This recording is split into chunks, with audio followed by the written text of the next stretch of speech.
Los rusos molocanes migraron entre 1904 y 1911.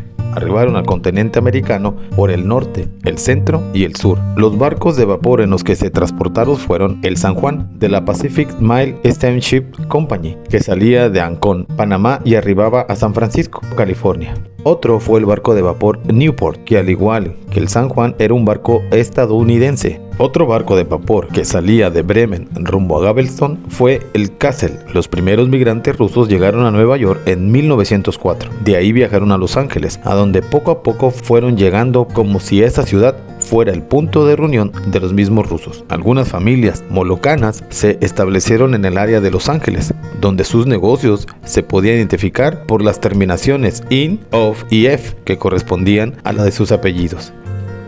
Sin embargo, muchos no estaban conformes con el ambiente de la ciudad californiana, pues la mayoría eran campesinos provenientes de las zonas rurales de Rusia.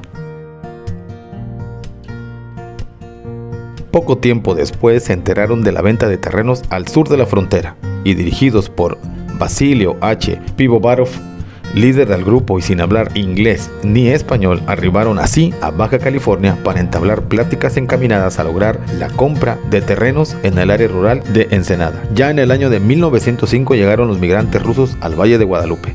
Al año siguiente, en 1906, formaron la empresa rusa colonizadora de la Baja California, cuyos representantes fueron Basilio Pivovarov, Basilio Tolmasov y Simón Babishov, auxiliados por su asesor legal Pablo Constantino Blumenthal, quien el 20 de julio de 1907 compraron a Donald Baker 13,000 acres de terreno por la cantidad de $48,000, con un pago inicial de $5,700 y $1,300 más al mes siguiente. Una vez iniciado así el deslinde de los terrenos, cada familia recibió hectáreas para cultivo y un terreno para la construcción de su vivienda. Un representante de la comunidad debía llevar el registro de las propiedades asignadas. Cada año los colonos debían de sembrar 1,004 hectáreas de trigo, ya que era una de las condiciones asentadas en el documento de compra-venta. Los hombres rusos se dieron a la tarea de organizarse para la siembra, iniciando el desarrollo económico de la colonia. Los terrenos cercanos al arroyo fueron aprovechados para el cultivo de hortalizas y árboles frutales. La venta de las cosechas de trigo les permitió adquirir artículos de primera necesidad, así como herramientas y maquinaria para la agricultura, ya que la economía de la colonia se basaba en el número de cosechas vendidas.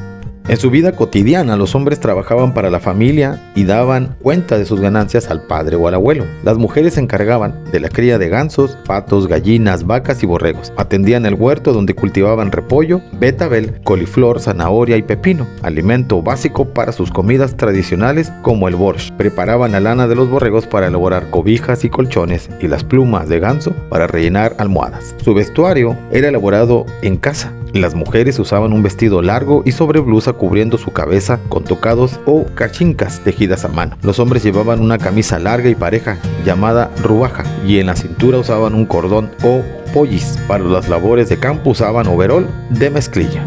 Ya en el Valle de Guadalupe, los molocanes, como se les conocía, porque su alimentación se basaba prácticamente en leche, venían huyendo de la persecución del gobierno del zar Nicolás II en Rusia y buscaban una forma libre de expresión, sobre todo religiosa, provenientes de la ciudad de Kars, en Rusia. A pesar de su llegada y establecimiento en el siglo XX en Baja California, poco a poco fue combinándose su cultura en el Valle de Guadalupe con la de los lugareños. De acuerdo con expertos, en 1940 los molocanes habrían terminado de fusionar su cultura con la mexicana.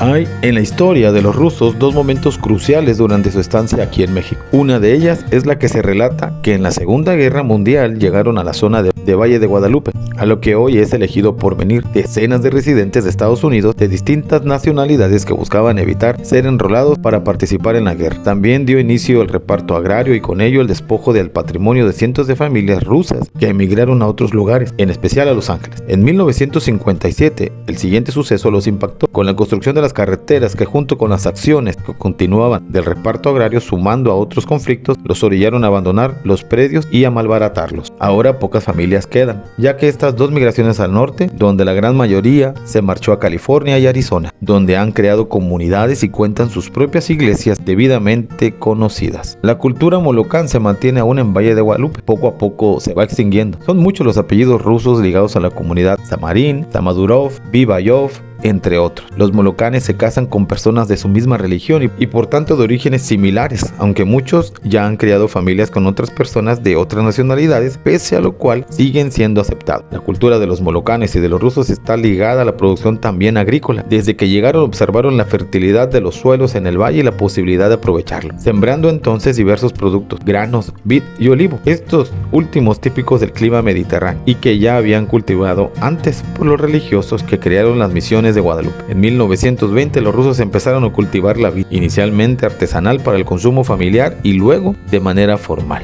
El primer permiso para la producción de vino de los rusos fue en 1931. Es un registro dado a Alejandro M. Dalgov, el abuelo de David Vivayov, quien tenía la posibilidad de producir hasta 800 litros de vino. Aún queda algo de historia de esta migración rusa dado en esos años. Puedes acudir al Valle de Guadalupe, al Museo Comunitario Ruso, ya que su objetivo es contribuir a la preservación y rescate de la cultura rusa en Baja California. Si te interesa saber más de estos grupos que emigraron al Valle de Guadalupe, te recomiendo que te des una vuelta por allá, todo lo que ellos dejaron como patrimonio, así como un panorama general de la migración, la fundación y la vida cotidiana de la colonia rusa en el Valle de Guadalupe. Y esto es lo que te traigo hoy en la poderosa máquina del tiempo aquí en Historia de la Baja.